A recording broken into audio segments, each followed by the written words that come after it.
ওরা আমাদের ভয় দেখায়। আমরা এক আল্লাহ ছাড়া কারো কাছে ভয় পাই না।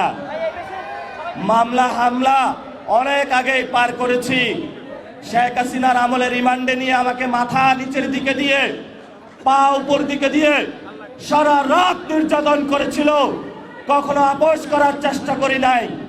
তুমি কোন আব্বাস?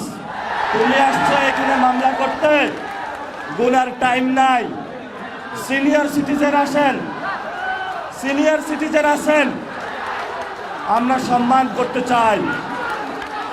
কিন্তু নিজের সম্মান যদি না রাখতে পারেন, তাহলে এই যারা ইয়াং জেনারেশন আছে, জেনজিরা আছে, আপনার পুরা সম্মানের চাদর খুলে বুড়িগঙ্গায় নিক্ষেপ করবে।